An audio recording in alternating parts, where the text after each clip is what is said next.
Hi, everybody, and welcome to today's Biznology Digital Marketing Webinar. I'm Frank Reed. I'm one of the bloggers here at Biznology. I'm the managing editor for Marketing Pilgrim blog, which is currently number 11 on the Ad Age Power 150. I'm also the director of business development for the Edgeworks Group, a boutique interactive agency based in Irvine, California. But today you'll be hearing from Chris Abraham, one of the bloggers at the Biznology blog, who will present how to take back your online reputation. But before we get going with Chris, I'd like to recognize our sponsors. We have Barn Raisers, which is a digital marketing and social media solutions company that builds brands using community and the proven principles of relationship marketing. We have Brick Marketing, a full-service SEO solutions company that increases website visitors. Then we have Marketing Pilgrim, as you heard of already, the internet and social media marketing news blog. We cut through the bull so you don't have to. And lastly, but certainly not least, we have Reputation.com. Don't let the internet scare off potential customers. Improve what people see when they search for your business. Okay, so as we wait for more attendees to join, let me review the format of our webinar. Our Biznology webinars last just 30 minutes, so you can easily fit them into your busy schedule. We record each webinar, and we'll email you that link later this week. During our speaker's presentation, you can use your go to webinar controls to ask a question. That orange arrow opens and closes your webinar controls. If you have a question, simply type it in the box labeled questions at any time during the event and press the send button. I'll be able to select a few questions at the end of the webinar and pose them to Chris. Now, as we wait for our last few attendees to join us, I'd like to remind you that the Biznology newsletter and blog are available for free at biznology.com. And if you're not already a subscriber, we hope that you'll sign up now. So thanks again to all of you for spending 30 minutes with us. We know how valuable your time is, so let's introduce today's speaker. Chris Abraham is team lead of special projects at Reputation.com and a leading expert in online relationship management, internet privacy, and online public relations. He focuses on blogger outreach, blogger engagement, and internet crisis response. So if you've ever struggled with how to scrub bad news from internet search, this is the webinar for you. So Chris, take it away.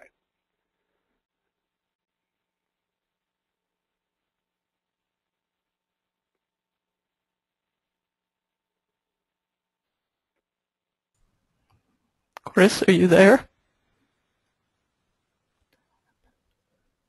I'm here. Can you hear me? Yes. Hello?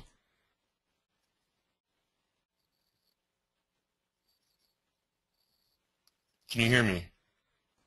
We can hear you. I hear you. Excellent. Thank you. The hashtag for today is BizRep, hashtag BizRep. I have been an online reputation consultant since 2003. I started with Reputation.com a few months ago, and please feel free to reach out to me in any capacity, any social network. I monitor them all, but because we only have 30 minutes, I will quickly move forward. So put on your seatbelts and let's take a ride. Introduction to Online Reputation Management. What exactly is ORM? It's what shows up in your search results. It's, if you will, the splatter painting of the behavior or lack of behavior of you and your brand online. Any kind of blog post you put up, any kind of social media, the kind of desperate aggregation and data mining that sites like Spokeo do. And it doesn't have to be anything that you've put up there. In fact, if you've been very careful to make sure that you haven't been online and that you've been very discreet, Google abhors a vacuum. So we're going to go into a lot of the things that affect your online reputation, which is pretty much your Google search results on page 1 and page 2 of Google, top 20 results. And we're going to go into how they look, how they turn out, how you can affect them, how you can influence them. Because unlike Wikipedia, which is being constantly edited by a group of editors, the internet, Google search is more, is filterless. There's no statute of limitation, and oftentimes the most sensational things lead first, just like traditional media.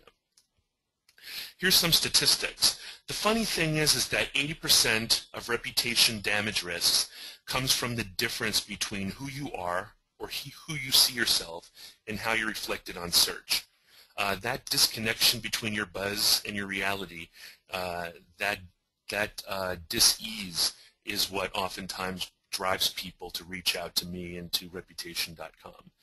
And because 75% of a company's value is based on their reputation, be it online reputation or not, that is a large proportion, and that is worthy of being at least aware of, and definitely worthwhile putting a lot of attention into responding to and influencing. And 92% of internet users read product reviews, and ironically, they'll go through upwards of 10 reviews to find the one that resonates with them. People are relatively low discernment when it comes to search results, but when it comes to looking for reviews, they spend a lot of time for the right one. How people search. I didn't believe this. Most people, over 50%, don't go past the top 2 results. Almost 90% don't go past the first page, and 99% of users don't get past the second page. So you are judged primarily not only by the first page, but by the first few results. People's eyes, as you can see from the heat map, people's eyes go down until they find what they need. And you didn't hear it from me, but when it comes to discernment, I was at the offices of ComScore, and people have very little discernment between sponsored ads and organic content, so that's important to know. The psychology of search has changed dramatically since there has been auto-loaded and pre-suggested search results. Now, just going ahead and having, putting in your search and say, I feel lucky, I'm feeling lucky is not good anymore, because Google automatically, based on its modern web AJAX real-time results, pre-packages not only its search but also the top search prepared results. In this case, Hugh Jackson, daughter, Bengals, fired. To be honest, it doesn't matter what's true anymore. It doesn't matter what's old news. It doesn't matter whether this is your past history. People prefer gossip. People look for the most interesting, scintillating, exciting stuff. And yeah, we trust what we read, even if we shouldn't. I just read an article that said, if you're still saying that you read it on the internet as a way of convincing someone that your argument is true, then you're a fool. Unfortunately, we're influenced in very subtle, very nefarious ways, and search algorithms can't fix the problem because people click on what they like, and what they like isn't necessarily the truth. An example is Vodafone. I mean, we have Comcast here with regards to Comcast sucks and Comcast cares, but when you feel like you can message yourself out of a hole, you might have done 10 years ago, but now there's no barrier to entry for anybody who wants to message against you. And the tools in their tool belt include video, audio, visuals, images, blogs, parody sites. The list goes on and on and on. You can't fight this just by having a strong messaging platform. So the kind of threats you're going to deal with on a daily basis. Grover Norquist, blog posts, critical news articles, and so forth. Even though he had a very strong 1, 2, 3, 4, 5, 6 results, SourceWatch, Billionaire's Best Friends, content stay online for years, well past Grover Norquist's sensational interest by the news. unlike most news content by mainstream media, when you look at the Washington Post and New York Times, content doesn't go into archive readily. If the content is viable, if it's appealing, if it's optimized, and if people keep on clicking on it, that content can remain active. I like to call it hot donuts for years. Google likes hot donuts. Google likes things that are hot and spicy. Things don't automatically go into archive just because they're not relevant anymore. Like I said, old news can be good news. If one doesn't do a very good job of singing one's own song, you know, to quote Walt Whitman, if you don't sing the song of yourself, you are not going to be able to take over the first page of Google. You're not going to be able to take care of the second page of Google. And if Google finds that it cannot find what people who are searching are looking for, it'll dig deep. It'll dig far to the left and far to the right, and you'll get old news. Like I said, it's not like a blog post where it's reverse chronological order, where the best content comes to, the most recent content comes to the fore. If you've had a metanoia, if you've turned around and changed your life and become a radically good, forward-thinking, modern human being, attuned to the values of their customers and the values and higher values and morals, then it doesn't matter, because Google might find, and the people who search might find that old content more appealing. The same thing with mistaken identity. There's a lot of Chris Abrahams. Luckily, they're all pretty awesome. There's a director in Canada who's does play live theater named Chris Abraham, and he's cooler than me. I think there's like a high school baseball star. But if your doppelganger, if your namesake is doing terrible things on your behalf, it can easily reflect poorly on you. Key people can affect companies' reputation. For example, if there is a particularly exorbitant spending executive that you have in your company, and he's caught buying gold toilet fixtures or any type of these things, one person's reputation can very poorly influence the entire brand that you spent years building, and it's worthwhile putting energy into fixing that content, even if that person has long gone, is long behind you. And then, of course, these Google suggestions, Ingvar Kamprad, Nazi, I mean, and IKEA. People are curious about the rumors. Most people do not use search, search things like quotes or brackets. They don't use modifiers. So when people are looking for Chris Abraham, they generally just type Chris Abraham. However, these suggestions oftentimes add modifiers that people wouldn't have thought of, that invariably results in people finding the worst of you if that's up there to be found. Litigation makes it worse. You might think that throwing lawyers at the problem might be good, but unfortunately, scandal is, I mean, you know, if it bleeds, it leads. If it's scandal, it's going to be appealing. So the more you put fuel to the fire, as we learn in the communication world, the best communicators, the best PR people are the people who know when to hold fire, know when to walk away, know when to run.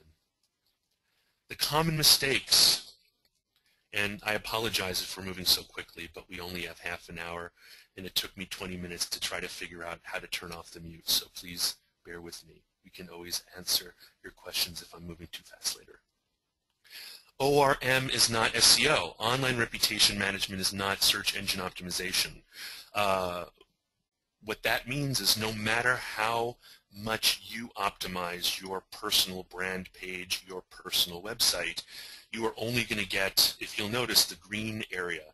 Google made it a lot easier for people who have awesome architecture, and Google understands the architecture of your site. You get what is almost like 1, 2, 3, 4 results, but you don't get any further than that. So at a certain point, you are going to either need to increase the flotilla, you know, which is basically roping up a bunch of other floating vessels until you can go ahead and create something much larger, preferably 20 vessels to take up the top 2 pages. Because no matter how optimized your website is, forums, message boards, groups, blogs, mockumentaries, YouTube, all these things are amazingly SEO'd, are optimized for organic search too. So beware. SEO is not ORM. Think about it this way. SEO spends inordinate resources focusing on optimizing one website that you own and you can change, whereas ORM is almost like optimizing everybody else's website that is positive or neutral, so as to bring that content up and bubble negative stuff down. Will not review agreements, the good old gag orders, do not work because things bubble up. If there's something to gag, then there's something to find. And just by virtue of someone saying, no comment, I am withheld by a non-disclosure agreement from talking about this, means that there is fire with that smoke. It's pretty bad. It's tempting, though. In a litigious world, we think we can do everything with law. But even if you get stuff brought down, it's probably already damaged. People can cross-post. People can grab the content from Wayback Machine. Negative reactions, especially if you go ahead and have something like a practice or an agency or a firm. Posting fake reviews or doing AstroTurf or infiltrating online communities without being transparent as to your motives. Firstly, it's illegal. Secondly, people have figured it out, and if you haven't already done it, and if you haven't been doing it for 10 years, you probably don't know how to do it in such a savvy way that you can get away with it, so don't even try.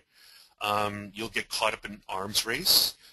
When the other side, quote-unquote, realizes what you're doing, they're going to up the ante, and you're going to have a Cuban Missile Crisis of review. And there's always the nuclear option, which is going ahead and people doing an online backlash, tweeting about the fact that you are posting anyway. And then commenting on attack blogs, forums.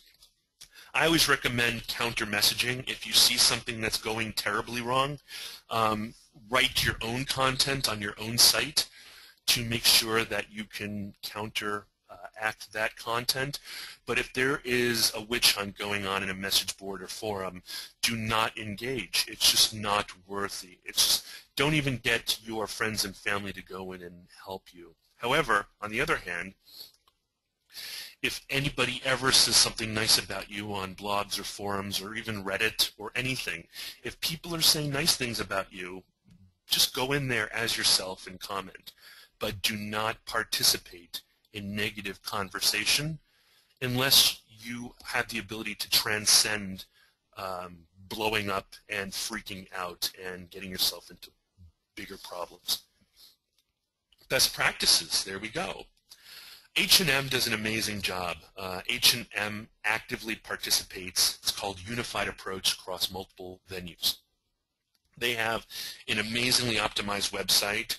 They have active Twitter platforms. They participate across the board. They participate on YouTube. Believe it or not, YouTube is a community. YouTube isn't just a place to dump videos.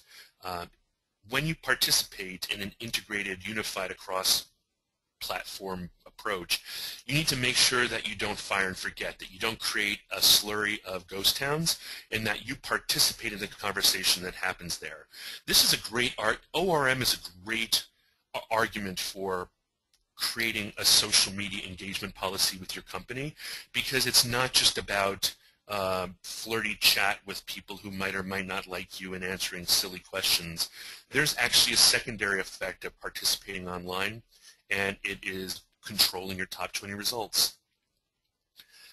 Prevention is more effective and less expensive than treatment. This is the plumber rule, which is to say that calling your plumber when you hear a couple knockings in your pipes is much better than going ahead and calling your plumber at 3 o'clock in the morning, Thanksgiving morning, when your pipes burst.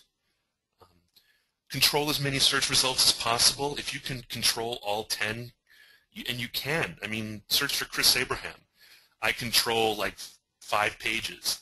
I don't mind sharing those top 5 pages with the amazing director Chris Abraham up in Canada, but I am not vulnerable in that space, and that happened over time with a lot of work. Do not click on the negative stuff anybody's talking to you about.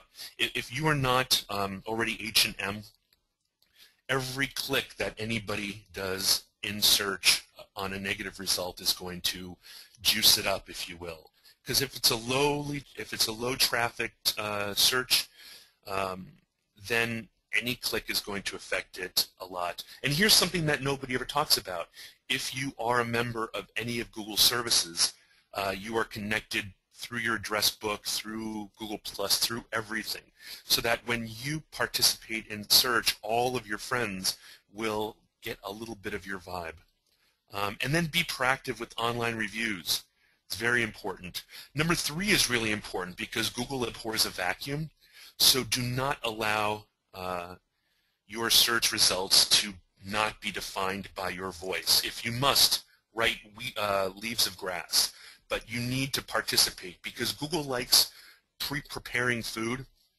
It's got a freezer full of lasagna, frozen lasagna, and if Google can't find the lasagna that it's searching for, it cooks stuff fresh up, and oftentimes it gets really creative with what it has in the pantry. And Google abhors a vacuum. You don't want to give Google a vacuum. Some of the things you can do: get domain names, fill out all your industry profiles, maximize your investment on Facebook pages, Google Plus business pages, LinkedIn business pages, your own pages, start a blog, try to figure out a Pinterest, and engage in social media, because now with the recent algorithms, your connectivity and your reciprocal connectivity with your social groups, very important indicators. And don't forget, forums, groups, listservs, these things are talking about you. You have to dig deeper. Don't be lazy. Read the blog post from today on Biznology. Building a good reputation is not easy. Start now. Care about sentiment. Don't call them just, morons. Be proactive. You need to interact with potential future and current stakeholders. And you need to do reputation management not just for your own brand, but for all the people in the company. Get their domain names, create foundation sites for them, create content sites for them. It's worthwhile. The worst thing is that your C-suite domain names get taken and mocked. Best practices: get your domain name, set it up into a website, make it more than just brochureware. Make sure that it has categories that Google can go ahead and understand. Create a blog, generate positive press. You can very easily, with an integrated PR strategy, take advantage of what your PR team and communication team is already doing. That copy is beautiful, especially if you can propagate it online. And go into your giant box of tricks and get all of your content out historically as far back as you can go, because the more content that's online about you, the better. Engage in social media. Like I said, YouTube is a community. Twitter, Facebook, Flickr is a community. Keep track of all those places. People interact with you, and if they decide that they want to ask you a question on Flickr and you never go there, they're going to get frustrated with that. Fill out your profile completely. Don't be afraid of including your own personal information as long as you are smart about it. If people can find you. Also, Google abhors pronouns, so anytime you have a chance of using your keyword phrase, do it. Don't say we, he, she, it, I, they. And that's it. I'm happy to answer any questions you have. And thank you. Frank? All right, Chris, thanks. Before we go to the questions, I'm sure, wanted to make sure to say that our attendees have a much stronger idea how to fix our online reputation. And it looks like we didn't answer every question, which is good, because we have several that are waiting. I'd like to remind our audience that it's not too late to ask your own question by typing into the questions box in your GoToWebinar controls. Before we get to that first question, though, we need to thank our sponsors again. Barn Raisers, digital marketing and social media solutions company that builds brands using community and the proven principles of relationship marketing. Brick Marketing, a full-service SEO solutions company that increases website visitors. Marketing Pilgrim, the internet and social media marketing news blog. And Reputation.com. Don't let the internet scare off potential customers. Improve what people see when they search for your business. Now, on to questions. The first one comes from Sean. And he says, Chris, for those of us who have been online for some time and have significant spheres, backlinks, articles, et cetera, what might a person, entity, or organization do to manage the vast amount of content that exists online and potentially in some that's potentially less than ideal? Wow. Well, that's a great question, and I think I have an answer for that, although I must say I do not have any personal experience with it, but when I was up in Manhattan last week, I had drinks with a friend of mine from Burson Marsteller named David Rosen, and he recommended two really great new products. One is called Sprinkler, and it's SPRINKLR.com, and the other one is Spreadfast, SPREDFAST.com. They're kind of like tools that help you, dashboards that help you manage all of your different social media profiles, bringing them into one place. A lot of us who are less fancy than Burson do a hodgepodge of Hootsuite, bringing everything into there and sharing it with as many hands that are as available. One really valuable thing is just your very basic Google Alerts, just to make sure that nothing sneaks up on you. And then I just do a lot of hand checking on Facebook, on Twitter, on Google+, and I do a lot of hand checking. If you've watched this webinar, you are entitled to do as much vanity Google searching as you like. I hope that answers your question. All right, great. Another question we have, are there any social sites that have kind of more clout or more juice? I'm sorry to use the word clout. I don't know if that's going to set anybody off. Have more juice with regard to Google, that they pay more attention to, that you should really be paying attention to yourself? Well, ever since Google has or Twitter has cut off Google and because Facebook in many ways is a walled garden, a lot of people are thinking that maybe Google Plus has magic juice, but there's still, it's not an organic place to participate. Google makes it hard to participate on Google Plus. Their read-write API doesn't allow writing, so you can't send an Instagram directly to Google Plus. But if you want to invest in some place like a Google Plus profile or a Google Plus brand or business page, be sure to do everything. I believe that there's an info page. If you're going to commit to Google, go to, my friend JD Lassica sent me a link to a page that allows you to tell Google what blogs you're associated with, all that kind of other stuff. If anybody knows where that is, if you would tweet it with the hashtag BizRep, I'd love to share that. But I would make sure with everything, give as much personal, corporate, etc. data as possible. And I think LinkedIn is always at the top of Google, so I would assume that maximizing your LinkedIn profile and also requesting a vanity URL, like instead of having linkedin.com/in/Chris-Abraham/12345, mine is linkedin.com/in/Chris Abraham. So a lot of people do the cursory input into these sites over a weekend, but you need to keep on going back because they always add more privacy settings. They always add more stuff that you can contribute to and add to. I would go back and I would revise all of your properties and make sure everything's up to date, all links are viable, and all copy is current. Thank you. Great. One last question, because we're a little bit after 11:30, but questions coming in, so that's good.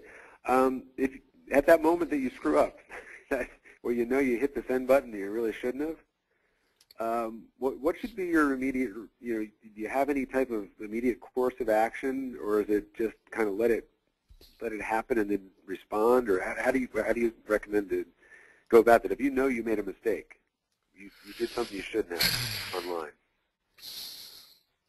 Well, the first thing I worked for a company that did that in a major way, and the biggest problem before you do anything wrong, make sure that you separate church from state, that you I know it's tempting to keep your personal profiles and your professional profiles in the same Hootsuite,